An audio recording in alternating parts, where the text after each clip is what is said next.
Ce cours il a réussi dans tous les domaines, de Sarah Batemouna, Bezrat Hashem, de son mari, de ses enfants.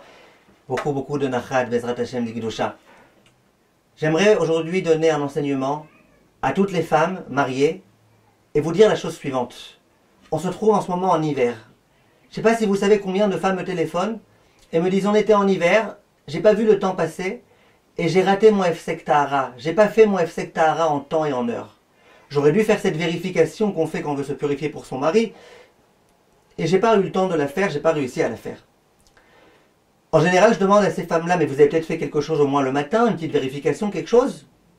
Les femmes souvent elles me disent, ben non, on nous a appris que le Hefsek Tahara, il fallait le faire juste avant le coucher du soleil.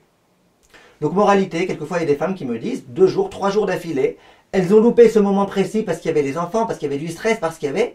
Et donc elles repoussent, et les maris, évidemment, ça les énerve, mais les femmes aussi. C'est pas bien pour elles.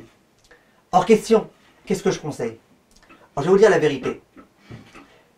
C'est vrai que le Hefsek Tahara, pour qu'il soit bien fait, kasher la méadrine et tout, c'est bien qu'il soit fait un peu avant le coucher du soleil. Quand on dit un peu avant, ça peut être une demi-heure avant, ça peut être 1 heure avant. C'est bien de le faire en fin d'après-midi, au moment du coucher du soleil.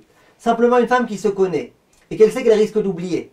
Cette femme-là, moi ce que je lui conseille, fais-le depuis le matin. Comme ça, si Bezrat Hashem, tu te rappelles un petit peu avant la shkia, avant le coucher du soleil, tu referas.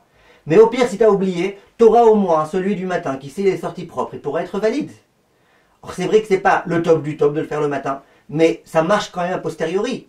Donc c'est sûr que dans un cas où une dame, elle me dit, moi j'ai pas fait juste avant la shkia, mais j'en ai fait une le matin, ou à midi, ou à 1 heure de l'après-midi, c'est sûr que je lui dirais, bon ça va, alors, tu as un Hefsek Tahara qui est valable. Et même si cette dame-là elle me dit, mais j'ai oublié de faire le mordachouk, la vérification qu'on fait juste ensuite, c'est pas grave, le mordachouk a posteriori, c'est pas obligatoire, c'est une khumra le mordachouk, ainsi que le Rama le dit.